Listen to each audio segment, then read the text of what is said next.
마태복음 5장 43절부터 48절까지 같이 읽겠습니다. 또 내 이웃을 사랑하고 내 원수를 미워하라 하였다는 것은 너희가 들었으나 나는 너희에게 이르노니 너희 원수를 사랑하며 너희를 박해하는 자들을 위하여 기도하라. 이와 같이 한즉 하늘에 계신 너희 아버지의 아들이 되리니 이는 하나님이 그 해를 악인과 선인에게 비추심에 비를 의로운 자와 불의한 자에게 내려주심이라. 너희가 너희를 사랑하는 자를 사랑하면 무슨 상이 있으리요? 세리도 이와 같이 아니하느냐? 또 너희에게 내 형제에게만 무난하면 남보다도 더하게 한 것이 무엇이냐? 이방인들도 이같이 아니하느냐? 그러므로 하늘에 계신 너희 아버지의 온전하심과 같이 너희도 온전하라. 아멘. 동해 청운교회 김병훈 목사님, 이 시간에는 원수가 은인입니다. 원수가 은인입니다. 이 말씀 전해줄 때 큰 은혜가 있을 줄로 믿습니다. 우리 나오실 때 오른손 들고 할렐루야를 인사하겠습니다. 할렐루야. 또 요리 내려가겠습니다. 이따 찬송가 부탁해.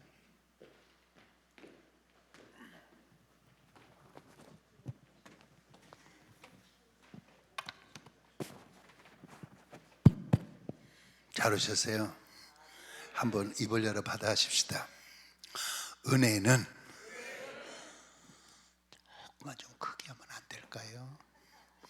은혜는 받을수록 좋고 찬송은 부를수록 좋고 기도는 드릴수록 좋고 헌금은 바칠수록 좋고 은사는 체험할수록 좋다. 은혜는 시작.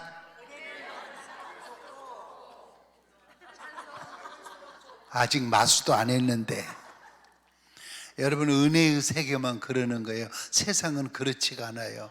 몇 숟가락 욕심 부려서 더 먹었더니 뽀대깨요, 과식이에요. 그럼 몇 숟가락 더 먹었는데 과식이에요. 좀 무리했더니 과로예요. 침을 좀 더 실었더니 과적이에요. 여러분, 은혜의 세계만 그러는 거예요. 은혜의 세계만. 이제 따라하지 말고 이어서세요. 따라하지 말고. 은혜는 받을수록 좋고 그래야지. 은혜는, 찬송은, 기도는, 헌금은 하기야 좀 주머니가 비어서 그렇지 시간마다 헌금하기가 얼마나 힘들어요. 그러나 바쳐서 좋은 거예요. 은사는 체험할수록 좋다 그래야지. 은사는 오늘 저녁에 그런 시간이 될 줄로 믿습니다. 말씀의 제목으로 한번 받아십시다. 왼수가 은인입니다. 한 번 더 시작. 강사님, 그 말도 아닌 소리 하지 마세요. 왼수가 왼수지 왼수가 어떻게 은인입니까? 제 버전으로 한번 따라해봐요. 저 왼수가 은인이라네. 시작.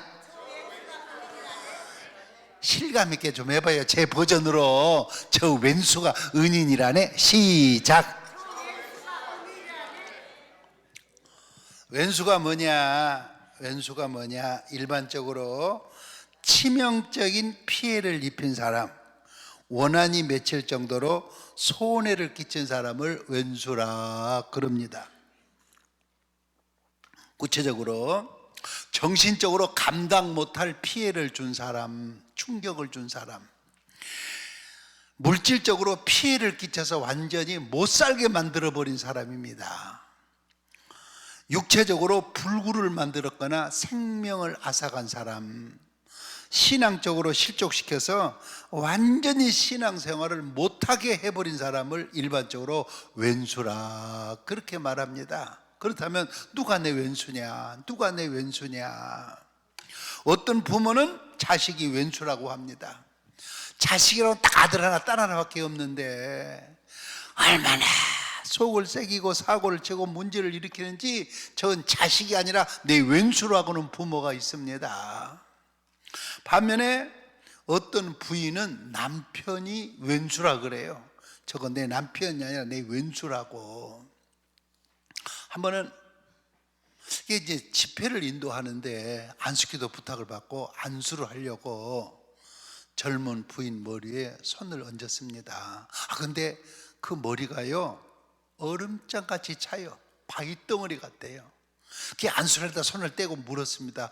혹시 용서 못할 사람이 있습니까? 그렇게 물었더니 하는 말, 제가 그래도 모태신앙인데 누구 용서 못할 사람이 있겠어요? 그러면서 고개를 숙이더니 자기도 모르게 툭 튀어나오는 말, 그래도 그 새끼는 용서 못해 그러더라고. 그 새끼가 탁 튀어나오는 거예요. 이제 어차피 튀어나왔으니까 물었지요. 그 새끼가 누구냐고. 결혼한 지 10년 됐는데 월급 봉투를 한 번도 받아본 일이 없대요.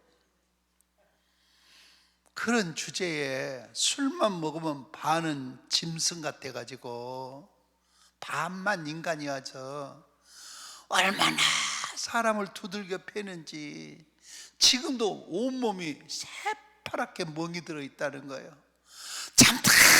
참다 못해서 이혼하려고 지금 별거 중이라는 거예요. 근데 안수할 강사가 그냥 이혼해 보시오 그러면 좋겠어요. 그래도 이 고비를 잘 한번 넘겨야 되지 않겠냐고. 그랬더니 고개를 숙이면서 하는 말, 하기야 그 인간도 날 데리고 사느라고 힘들었을 거예요 그러더라고. 왜 그러냐고 그랬더니 만약에 신랑이 한 대 치면 자기도 꼭 한 대를 쳤대요. 어쩌다가 신랑이 밥상을 엎으면 쫓아가서 그 밥상을 다시 엎어버렸대요. 그러니 이런 인간을 데리고 사느라고 10년 동안 힘들었을 거지 않냐는 거예요. 그래서 제가 하는 말, 그래도 이 고비를 잘 넘기고 한번 살아보라고. 그래서 안수받고 지금 잘 살고 있거든요. 그래요. 어떤 사람은 남편이 왼수라고 하는 부인이 있습니다. 반면에 어떤 남편은 부인이 왼수라고 그래요. 좋은 예는 아니지만 세계사에 나오는 3대 악처, 세계사에 나오는 3대 악처를 소개하겠습니다. 첫째, 그리스 소크라테스의 아내 쿠산티페가 세계사에 나오는 첫 번째 악처예요. 쿠산티페가 제일 싫어한 게 뭐냐, 남편이 제자들이나 후배들을 우르르 몰고 집에 온 거를 그렇게 싫어했대요. 지금도 그러잖아요. 남편이 친구들이나 누구 데려오면 그렇게 싫어하는 부인들이 가끔 있잖아요. 그걸 제일 싫어한 거예요. 하루는 남편이 제자들을 우르르 몰고 집으로 들어온 거예요. 쿠산티페가 제일 싫어하는 것을 지금 남편이 한 거예요. 그러자 내일 아침 끓여 먹을 것도 없는데 얼어 죽을 놈의 철학이냐고 바켓에다가 물을 하나를 퍼가지고 와가지고 제자들이 보는 앞에서 소크라테스 머리에다 확 갖다 부어본 거예요. 그러니 제자들이 보는 앞에서 이게 뭔 망신입니까? 소크라테스가 그러더래요. 요새 대성 병력이 자주 치더니 결국 벼락이 떨어졌다고. 그때 한 제자가 잽싸게 물었대요. 선생님, 그래도 결혼은 해야 되는 것입니까? 그 소크라테스 하는 말, 이 사람아, 결혼을 해도 후회하고 안 해도 후회를 할 텐데 그래도 결혼을 하는 것이 낫지 않겠는가? 그러면서 그 다음에 하는 말, 자네가 만약에 결혼해가지고 온순한 아내를 만나면 행복하게 살 것이고 나처럼 저렇게 싸나운 마누라를 얻으면 사람은 어떻게 살아가야 되느냐 하면서 철학자가 될 걸세 하면서 웃더래요. 그래서 세계사에 나오는 첫 번째 약처가 소크라테스 아내 쿠산티페입니다. 두 번째 약처, 오스트리아의 작곡가 모차르트의 아내 콘스탄틴이 두 번째 약처예요. 여러분, 그 유명한 작곡가 모차르트가 몇 살에 죽었냐? 35살에 죽었어요. 35살에. 사연이야 있었지만은 35살 뭐 남편이 죽었는데 이 콘스탄틴 아내가 장례식에 참석을 안 했습니다. 이 장례식에 얼마나 사람들이 적게 왔는지 너무너무 초라한 장례식을 치러야 했습니다. 두 번째 약처는 작곡가 모차르트 안의 콘스탄틴입니다. 세 번째 약처, 러시아의 대문호 톨스토이 안의 소피아가 세 번째 약처예요. 소피아가 톨스토이를 얼마나 못살게 굴었는지. 이 톨스토이가요, 견디면서 가출했어요. 몇 살에? 82세에 가출해가지고 어디서 죽었느냐? 어느 정거장 간이 여겨서 폐렴에 쪼그려 앉아서 죽었습니다. 3대 세 번째 약처는 바로 소피아입니다. 그런데 성경에도 악처가 나와요. 성경에도. 여러분, 욥의 재산을 현찰로 계산해 보니까 한 1020억쯤 되어요. 꽤 많은 재산이잖아요. 1020억이니까 하루아침에 잿더미로 사라져 버렸습니다. 7남 3녀 10남매 자녀가 죽어서 하루아침에 줄초상을 쳐야 했습니다. 그 순간에 어떻게 악창이 드는지 기와장으로 가려워서 악창을 긋고 있습니다. 그때 욥의 처가 뭐라 그래요? 우리 알기 쉬운 말로 말하면 당신 꼴 좋다. 허구한 날 교회 가서 살더니, 허구한 날 기도원에 가서 살더니, 내일 아침 끓여 먹을 것도 없는데 그 입에서 찬송이 나고 기도가 나오냐고. 꼴도 보기 싫으니까 당신 믿는 하나님을 저주하고 나가서 죽어버리라고. 그러고 가출을 했습니다. 이게 악처가 아니고 무엇이겠습니까? 좋은 질문은 아닌데 하나 물어보겠습니다. 세계에서 이혼을 제일 많이 한 사람은 몇 번이나 했을 것 같아요? 7번? 7번 많이 했지. 세계에서 이혼을 제일 많이 한 사람은 몇 번이나 했을까요? 인터넷에 들어가 보면 그런 기록이 나와요. 미국의 어떤 남자가 이혼을 28번을 했어요. 결혼을 28번을 하고. 그런데 나중에는 결혼한다 그래도 부모도 형제도 참석을 안 했어요. 왜? 결혼한 지 하루 반 만에 이혼을 했대요. 하루 반 만에. 그런데 이제 이렇게 28번, 56번을 결혼하고 이혼하고 결혼하고 29번째 장가를 갔는데 딱 장가를 가서 보니까 그 부인이 누구냐? 첫 번째 부인이더래요. 그걸 뭘 말하는 거예요? 옆에 사람들 웃으면서 그래 봐요. 그냥 어지간하면 조광지치야 그냥 살아. 시작. 뺑뺑 돌아서 29번째 장가를 가고 나니까 어떻게 첫 번째 부인을 만납니까? 그래요. 그래서 예수님도 왼수가 자박이 집안 식구라고 하지 않았습니까?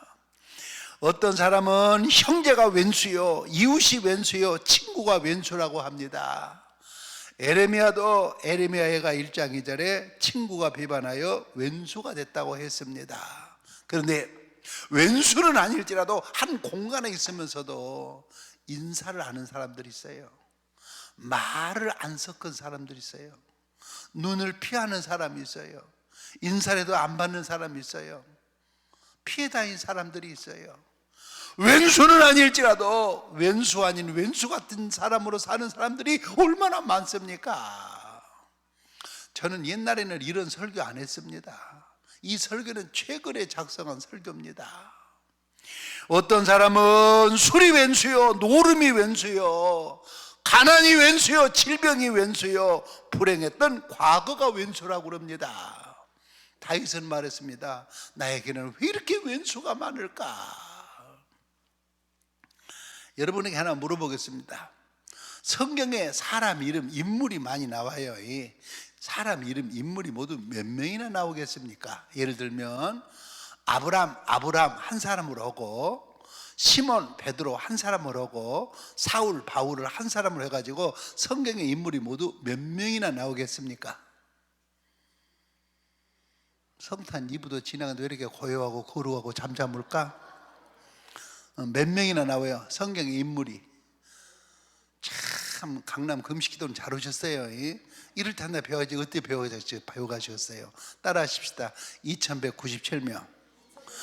따라하세요. 앉아서 2197명. 나가면 다 잊어버려. 나갔던 강사 만났어요. 3번만 따라하면 내것대. 2197명. 하나 더 묻겠습니다. 2197명 중에 하나님 마음에 제일 쏙 드는 사람은 누구였을까요?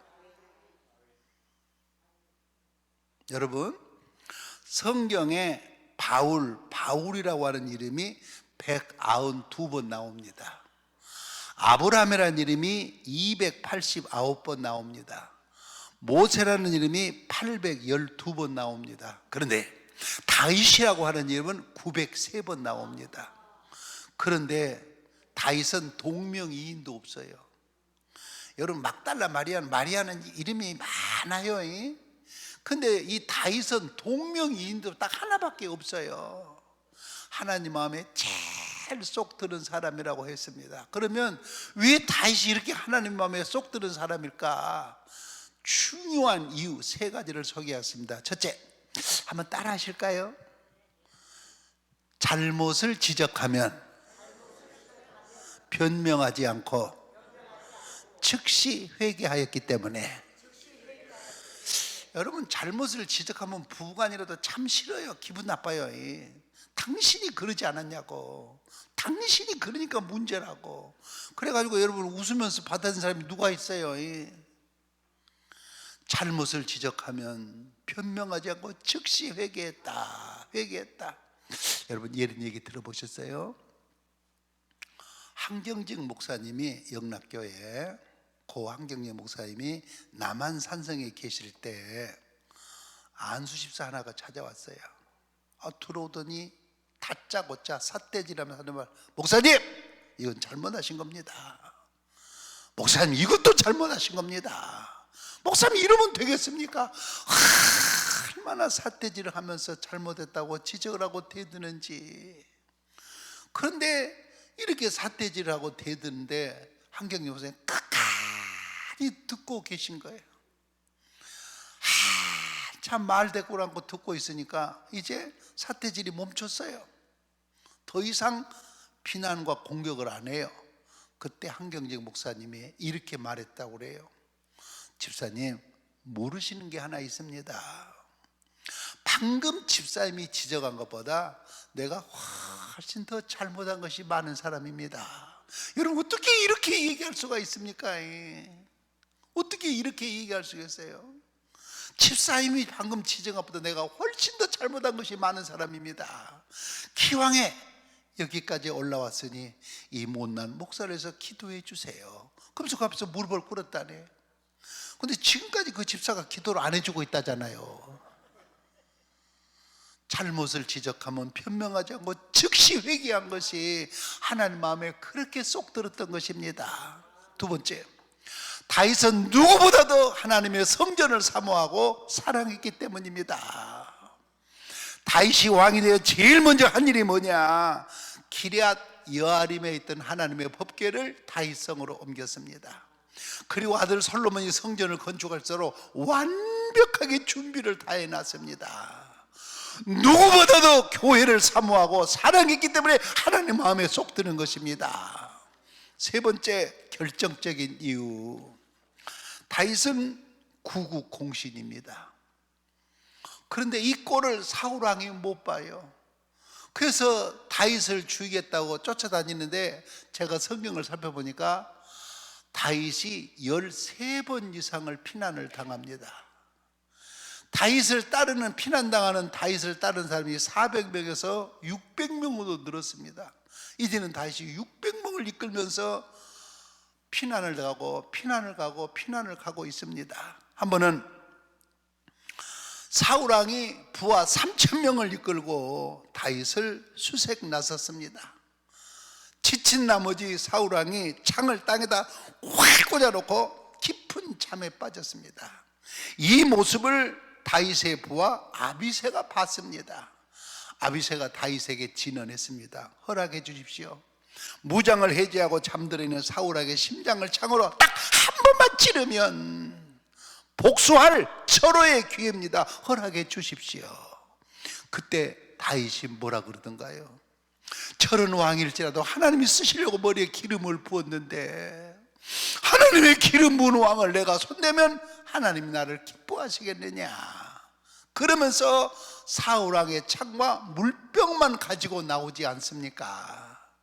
이 대목이 결정적으로 하나님 마음에 들었단 말입니다. 이해가 되시면 아멘. 조금 더 크게 아멘. 아주 크게 아멘.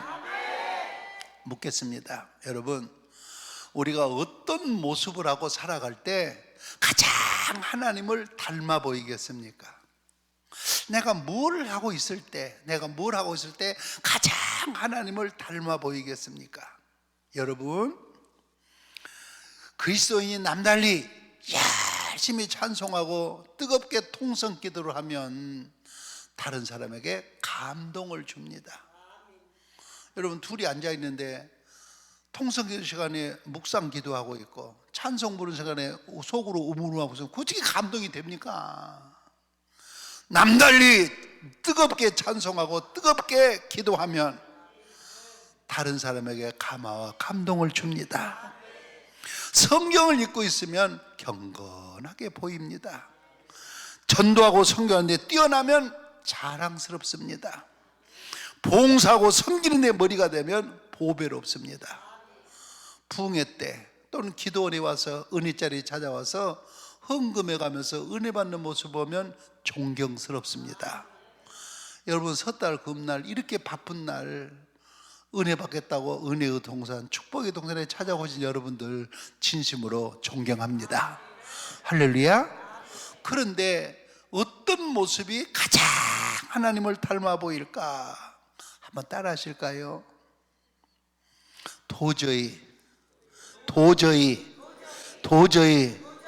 용서 못할 인간을 용서할 때 바로 그 순간이 가장 내 모습이 하나님을 닮아 보인다는 사실을 잊지 마시기를 바랍니다. 할렐루야.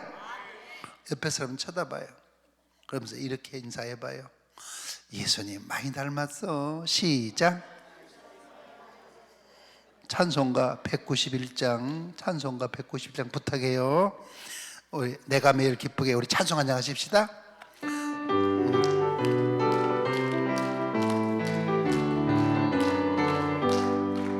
내가 매일 기쁘게 순례의 길 행하며 주의 발이 나를 안보하며 내가 주의 건복을 받는 참된 비결은 주의 영이 함께함이 주여. 성령이 주여 계시네. 아멘. 할렐루야. 함께 하시네. 좁은 길을 걸으며 밤낮 기뻐하는 것 주의 영이 함께 함이라. 전에 죄에 빠져서 평안함이 없을 때 예수 십자가의 공로 힘입어 그 발 아래 엎드려 참된 평화 얻으며 주의 영이 함께 함이. 할렐루야. 주여. 아멘. 할렐루야. 함께 하시네. 좁은 길을 걸으며 밤낮 기뻐하는 것 주의 영이 함께 함이라. 나와 동행하시고 모든 염려하시니 나는 숲의 새와 같이 기쁘다. 내가 기쁜 마음으로 주의 뜻을 행하며 주의 영이 함께 함이 주여. 성령에 계시네. 할렐루야. 함께 하시네. 좋은 길을 걸으며 밤낮 기뻐하는 것 주의 영이 함께 함이라. 세상 모든 욕망과 나의 모든 정욕은 십자가의 힘이 못을 박았네. 어두운 밤이 지나고 무거운 짐 벗으니 주의 영이 함께 함이라. 성령이 계시네. 할렐루야. 함께 하시네. 좁은 길을 걸으며 밤낮 기뻐하는 것 주의 영이 함께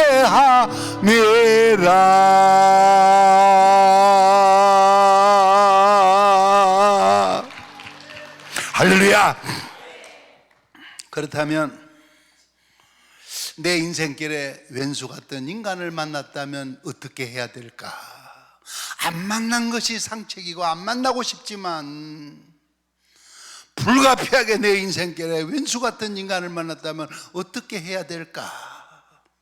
내 신앙의 길에, 내 목회길에 왼수 같은 인간을 만났다면 어떻게 해야 될까? 가슴에 새기면서 들으시기를 바랍니다.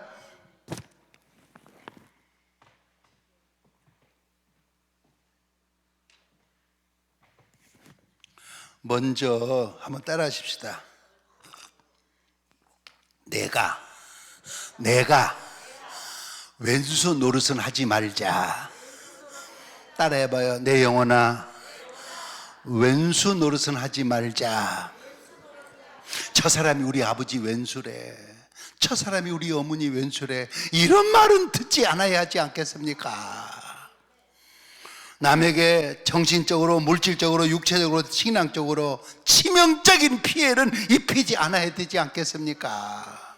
너무 갑질하지 말고 내가 먼저 남에게 왼수 노릇은 하지 말자. 동의가 되시면 아멘? 아멘? 그렇다면 그렇게 조심스럽게 살아가는데도 왼수 같은 인간을 만났다면 어떻게 해야 될까? 먼저 한번 따라 하십시다. 저주는 하지 말자. 해보세요. 입으로 해보세요. 가만히 앉아 계시지 말고. 저주는 하지 말자. 왜 저주하지 말아야 될까? 내 입은 보통 입이 아닙니다. 내 입은 하나님이 함께 하시는 입이요, 하나님이 책임져 주시는 입이기 때문입니다. 이 강대상에서는 좋은 예만 골라서 해야 되는데 저주하지 말라는 이 대목을 설명해서 하는 거니까 양해하시기 바랍니다. 어떤 모임, 회장이 어떤 안건을 내놓으면요, 회원 중에 딱 한 사람이 수년을 같이 사는 동안 한 번도 동의를 한 일이 없어요. 안건 내놓을 때마다 깐죽거리고 비아냥거리고 반대하고 거부를 하는 거예요. 참다 못해서 도저히 그럴 사람이 아닌데 이 회장이 벌떡 일어나더니 그랬대요. 아무개 저주를 받을지어다. 듣지도 보지도 못할 얘기가 튀어나온 거예요. 그러니 그 회원이 가만히 있었겠습니까? 회장이 사회 보면서 회원을 저주할 수 있냐고 얼마나 따지고 대들었겠어요. 한참 듣고 있더니 회장이 벌떡 일어나더니 하는 말, 이 저주가 속히 임할지어다. 이 회의는 소란스럽게 끝이 났습니다. 그로부터 6개월이 지난 어느 날, 그 회원이 말이요, 버스에 교통사고를 당했는데 형체를 알아볼 수 없도록 죽었어요. 영안실에 있다는 말을 듣고 이 회장이 조문을 갔어요. 조문을 갔더니 그 집안에서 하는 말, 당신이 저주해서 내 남편이 죽었는데 무슨 낯으로 조문을 왔느냐고 거절하는 바람에 조문도 못하고 장례 침례도 못했습니다. 여러분, 왼수 같은 인간을 만날수록 왜 저주하지 말아야 될까? 내 입은 보통 입이 아니요, 하나님이 함께 하시는 입이요, 하나님이 책임져 주시는 입이기 때문입니다. 믿기를 바랍니다. 왜 저주하지 말아야 될까? 한번 따라 하십시다. 내가 못 견디니까. 저주를 하고 나면요, 내가 견디기가 힘드니까 저주를 하지 말자는 것입니다. 서울 어느 교회 중년 부인이 교회에 등록을 했습니다. 그리고 구역 배정을 받고 딱 보니 구역장이 보니 참 훈련을 잘 받은 교인이에요. 주일날 교회에서 만나면 항상 앞자리에 앉아서 고개를 끄덕끄덕하면서 목사님 설교를 듣고 아멘 아멘 하면서 은혜를 받고, 만나면 인사 잘하지 그렇게 예의가 밝을 수가 없어요. 구역립에 오면요, 한 번도 지각한 일도 없어요. 구역장이 선창에 설교도 딴 데 쳐다도 안 봐요. 그리고 꼬박꼬박 구역응하고, 그래서 구역장이 어떻게 저렇게 훈련 잘 된 교인을 우리 교회에 보내줘가지고 내가 섬기는 구역에 보내줬을까? 하나님 감사합니다. 그렇게 같이 예배를 드리고 지내는데 한 5개월쯤 됐는데 구역 예배를 인도하는데 그 구역 식구가 손수건을 끄집어대니 훌쩍훌쩍 눈물을 닦으면서 예배를 드리더래요. 그래서 구역예배를 마치고 나서 구역장이 물었어요. 무슨 일이 있느냐고.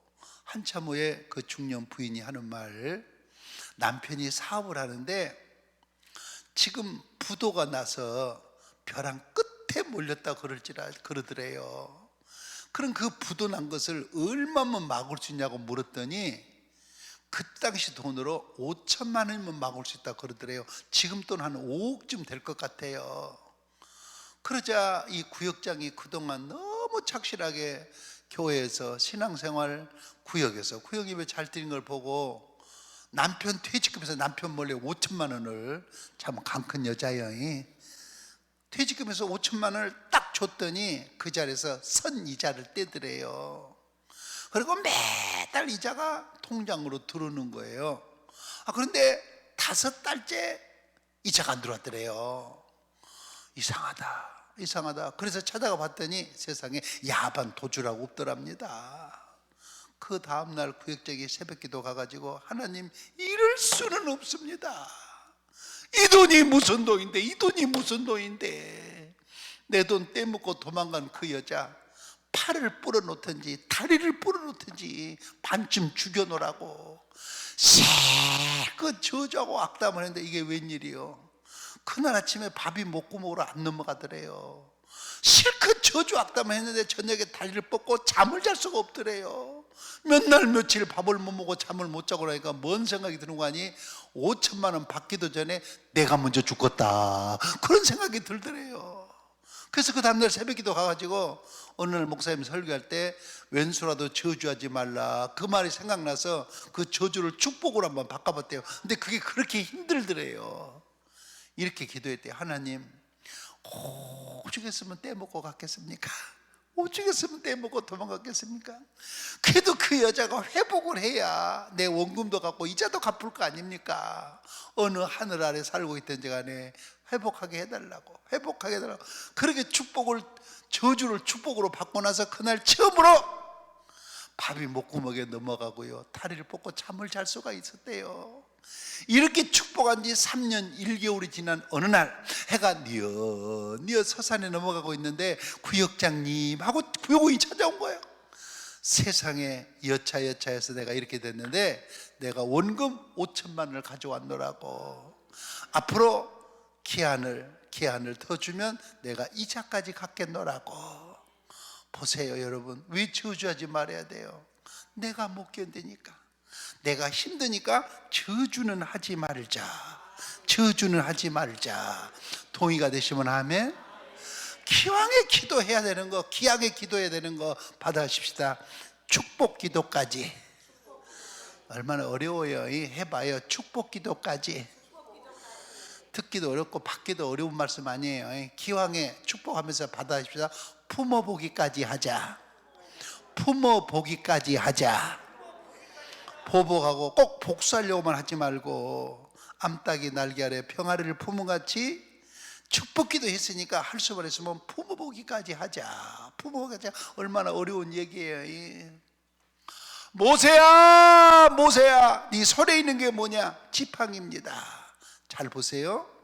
80객 노인에게 꼭 필요한 건 지팡이에요. 지팡이. 저는 제대한 지가 이제 2년밖에 안 됐거든요. 제대한 지가. 그래도 계단에 내려올 때는 좀 조심해야 되니까 꼭 집사람 손을 꼭 붙잡아요. 집사람 손을 꼭 붙잡으면요, 지팡이 잡은 것보다 훨씬 나아. 올라갈 때도 그래요, 내려올 때도 그러고. 여러분, 이게 하체가 힘이 없어요. 모세야, 네 손에 있는 게 뭐냐? 지팡이입니다. 꼭 필요한 게 지팡이에요. 모세야, 그 필요한 지팡이를 던져봐라. 던져버린 순간에 독사가 돼가지고 독을 품고 달려드는 거예요. 그래서 모세가 피했잖아요. 그 필요한 지팡이를 던져버리니까 독사가 돼서 독을 품고 달려드는 거예요. 모세야, 그 독사 꼬리를 한번 붙잡아봐라. 붙잡는 순간에 다시 필요한 지팡이가 됐습니다. 여기 중요한 영적인 원리가 있어요. 왼수 같은 인간일지라도 딱 붙잡으면 나에게 필요한 사람으로 다가오지만 버리면, 내던지면 독사처럼 독을 품고 뒤드는 것입니다. 이게 원리예요. 영적인 원리예요. 따라해봐요. 기왕에 기도하는 거 해봐요. 이거 얼마나 어려운 얘기예요. 기왕에 기도하는 거 축복 기도까지 품어보기까지 하자. 품어보기까지 하자. 그러면 그 원수는 어떻게 해야 됩니까? 원수 갚는 것은 하나님께 맡기자. 그 하나님이 누구요? 내가 어려서부터 그렇게 찾고 의지하고 사랑했던 분이 하나님이에요. 그 하나님이 누구예요? 내가 그렇게 섬기는 분이 하나님이에요. 하나님께 맡기자. 내가 할 일은 뭐냐? 용서하는 것이다. 맡기면 어떻게 되느냐? 하나님이 원수를 갚아주는데 명쾌하게 갚아주시고 깔끔하게 갚아주십니다. 철저하게 갚아주십니다. 그리고 하나님이 정해놓으신 때가 되면 그 왼수가 나에게 은인으로 다가오는 것입니다. 믿기를 바랍니다. 믿기를 바랍니다. 좋은 아빠, 젊은 아빠 없이는 못 산다고 아빠 하고 살았는데 그 아빠가 그만 죽었습니다. 그러자 엄마가 돌아가신 아빠 장례를 치르고 얼마 후에 새 아빠를 만나서 이 어린 딸은 아무것도 모르고 엄마를 따라서 새 아빠와 함께 살게 되었습니다. 고등학교 2학년 때입니다. 요거 2학년 때인데 엄마가 외갓집을 갔는데 새 아빠라는 사람이 이 딸네 방에 들어오니 갑자기 방문을 걸어 잠그면서 강제로 성폭행, 겁탈을 했습니다. 한마디로 강간을 새 아빠한테 당한 것입니다. 억장이 무너지는 순간입니다. 그런데 틈만 하면 이 새 아빠라는 사람이 성관계를 요구하는 것입니다. 시달리다 못한 이 딸이요 집을 뛰쳐나와가지고 방 하나를 얻어서 홀로 살아가고 있습니다. 혼자 살다 보니까 새 아빠라는 사람이 얼마나 증오스러운지, 사람의 탈을 쓰고 어떻게 짐승맛도 못한 짓을 하는지, 그런 걸 남편이라고 의지하고 사는 엄마가 얼마나 원망스러운지. 세월이 흘러 이 여고생이 이제 35살이 되었습니다.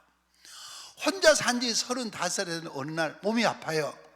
세상에 병원에 가서 진찰해 봤더니 암 말기인데 암세포가 온몸에 퍼졌다는 거예요. 딸은 감지했어요. 내가 이제 죽을 차례가 됐구나. 이제는 내가 죽을 차례가 됐구나. 근데 35년 살아온 지난날을 살펴보니 너무 인생이 허무한 거예요. 펑펑 울었어요. 그러다 보니까 어렸을 적에 교회 다니는 게 생각나가지고 주일날 혼자 교회를 나갔어요.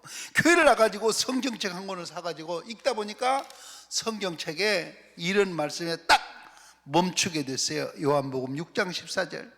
너희가 사람의 잘못을 용서하면 너희 하늘 아버지께서 너희의 잘못을 용서하시려니와 너희가 사람의 잘못을 용서하지 아니하면 너희 아버지께서도 너희 잘못을 용서하지 아니하시리라.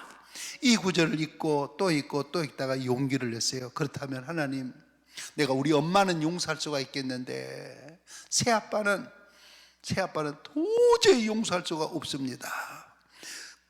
그러면서 성경을 읽어가는데 이번에는 누가복음 23장 34절에 딱 부딪혔어요. 예수님을 봐라. 예수님 얼굴에 가래침을 받았다.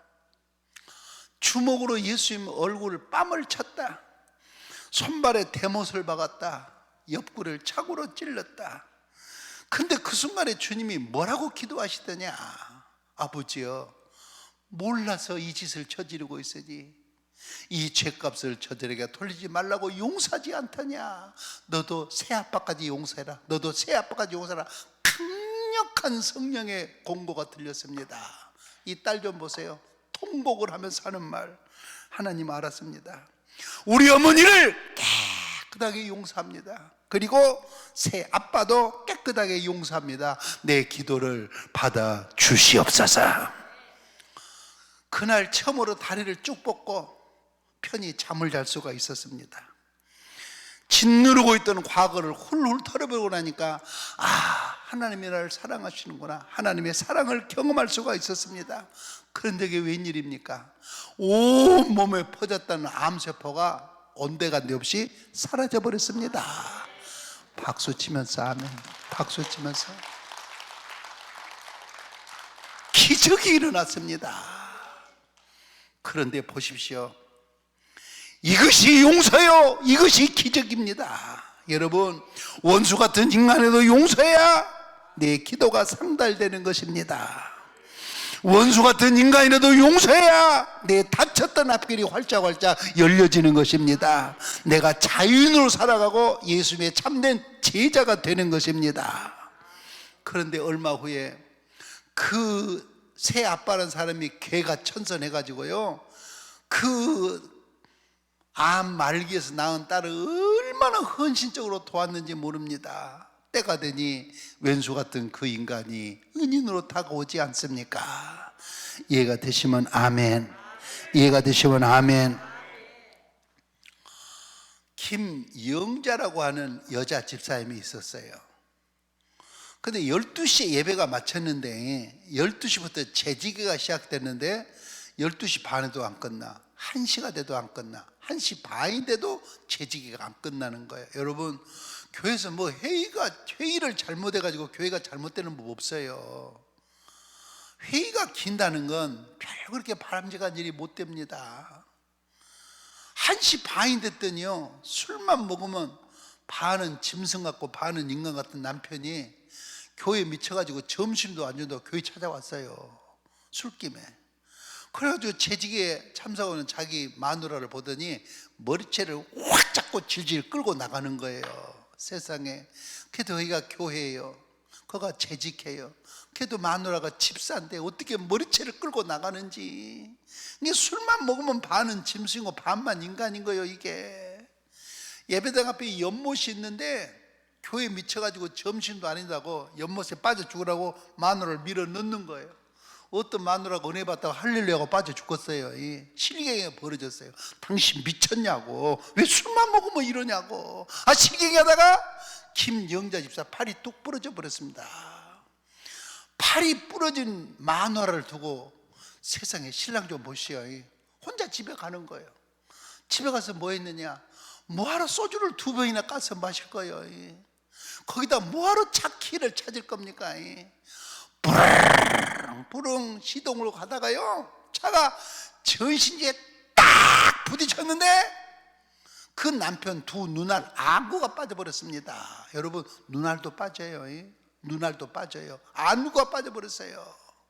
이 병실에 마누라는 팔이 부러져 있고 이쪽 병실에는 남편이 두 눈알이 빠져 붕대에 감겨 있고, 이게 무슨 짓입니까? 하루는 젊은 의사들이 가운을 입고 회진하면서 지나가는데 자기들끼리 그러더래요.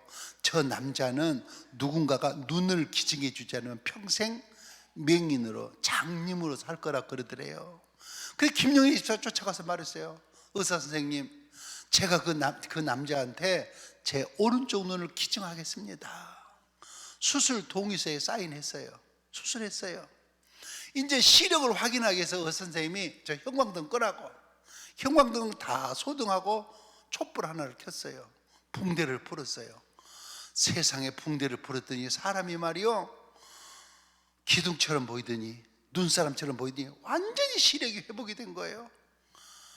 눈을 떠서 보니까 세상에 자기를 고쳐준 의사 선생님이 있고 옆에 간호사가 있고 환자들이 환자복을 입고 앉아있는 거예요. 근데 저쪽 보니까 웬 여자가 오른쪽 눈에 붕대를 하고 앉아있는 거예요. 가서 보니까 자기 마누라예요. 거기서 남편이 무릎을 꿇어요. 여보, 당신이 죄진 게 있다면 예수 믿는 죄밖에 없는데 어떻게 이런 게 남편이라고 당신은 오른쪽 눈을 빼서 나에게 줄 수가 있느냐고. 여보, 나 태어나면 당신 따라서 예배당 갈게. 할렐루야. 태어났어요. 자, 보세요. 교회를 가는데 남편은 오른쪽 눈만 있어요. 마누라 김영자 집사는 왼쪽 눈만 있어요. 교회를 갔어요. 등록을 했어요. 세례를 받았어요. 서리 집사가 됐어요. 안수 집사가 됐어요. 장로가 됐어요. 이 모습을 본 주먹 하나 믿고 살던 깡패 건달 시동생이 건달 생활을 청산하고 신학교를 갔습니다. 그 후에 김영자 집사는 권사가 되었습니다. 완전히 집안에 일대 변화가 일어난 것입니다. 얼마 후에 수천 명이 모이는 기도원에서 연락이 왔어요. 김영자 권사님, 평생 살아온 신앙을 이 많은 교인들 앞에서 간증해 주시기 바랍니다. 김영자 권사님이요, 왼쪽 눈 하나 달고 수천 명 앞에 섰어요. 이렇게 간증했어요. 여러분, 내 신앙생활의 끈은 첫째, 새벽 기도였습니다. 힘들고 어려우면 교회 나가서 목사님 새벽 기도 가면 어쩌면 나에게 꼭 그렇게 필요한 말씀을 하시는지, 새벽 기도 나가서 목사님 설교도 힘을 얻고 힘을 얻어서 새벽 기도가 내 신앙생활의 끈이었습니다. 나는 지금까지 새벽 기도 붙들고 살았습니다. 두 번째, 나는 연말에 12월에 목사님이 구역장이나 교사나 또는 아동부나 이렇게 부탁하면 나는 못한다, 안 한다 소리를 해본 일이 없습니다. 내년에 목사님 꼭 이거 빼주세요. 내년에 못합니다, 그런 말 해본 일이 없습니다. 그 이유는 두 가지입니다. 첫째, 오직이나 교회에 사람이 없으면 나 같은 것에 이런 일을 맡기겠느냐. 오직이나 교회에 사람이 없으면 나 같은 것에 이런 일을 맡기겠느냐. 두 번째, 목사님은 친정 아버지 같은 분인데 친정 아버지가 딸한테 못할 일을 맡기겠느냐. 그래서 나는 교회에서 12월 달에 뭘 부탁하면 목사님 나 못합니다, 나 안 합니다, 내년에 꼭 빼서 그런 일을 해본 일이 없습니다. 셋째, 나는 시집 와가지고 술만 먹으면 반은 짐승 같은 남편, 지금은 세례받고 장로가 됐는데 얼마나 열심인지, 나보다 더 열심입니다. 나는 저 남편 장로님 없으면 못 살 것 같습니다. 이런 삶을 보고 우리 시동생 목사인데 이렇게 목회를 잘하고 있고요, 이게 우리 큰아들인데 우리 회계 집사입니다. 이건 우리 둘째 아들인데 우리 아동부 부장입니다. 우리 손주 손녀들 다 신앙생활 잘하고 있습니다. 나는 이 집에 시집 와가지고 내 할 일 다 했습니다. 나는 이제 죽어도 하늘나라 갑니다. 이렇게 간증을 했더니요, 시한부 인생을 살고 있던 가정에서 김영자 권사님에게 눈 하나를 기증해 줬어요. 그래서 완전히 김영자 권사님은 두 눈을 회복을 했습니다. 여러분, 왼수 같다는 그 인간이 하나님이 정해준 때가 되니 은인으로 다가오지 않습니까? 성경은 말합니다. 로마서 12장 19절, 너희가 친히 원수를 갚지 말고 하나님의 진노하심에 맡기라. 내가 갚으리라. 여러분, 오늘 섣달 금날 오후 7시에 참석해서 뭘 기도하실랍니까? 하나님, 나 사실은 저 바다보다 넓은 마음으로 살려고 했는데 너무 당하고 나니까, 너무 사기를 당하고 너무너무 손해를 많이 보다 보니까 내 마음이 너무 좁아졌습니다. 마땅히 용서해야 될 삶을 용서 못한 채 살아가고 있습니다. 오늘 밤 나에게 용서의 영을 넉넉하게 부어 주시옵소서. 우리 일어나서 기도합시다. 일어나서 두 손을 높이 드시기 바랍니다. 우리 기도의 동산, 은혜의 동산에 와서 이 목숨 걸고 한번 기도하십시다. 주여 더 크게, 주여 더 크게, 주여. 하나님 아버지 감사합니다. 하나님 아버지 감사합니다. 하나님 아버지 감사합니다. 하나님 아버지 감사합니다. 하나님의 은혜로 우리를 여기까지 인도해 주셨으니 감사합니다. 하나님 다 용서해 주시고 아버지 도와주시옵소서. 인도하여 주시옵소서. 하나님 아버지 도와주시기를 간절히 빌곤합니다. 우리 아버지 하나님 역사하여 주시옵소서. 하나님 아버지 인도해 주시기를 간절히 빌곤합니다. 하나님 아버지 도와주시고 인도하여 주시옵소서. 하나님 아버지 역사해 주시기를 간절히 빌곤합니다. 용서형을 부어주시옵소서. 하나님 아버지 용서형을 부어주시옵소서.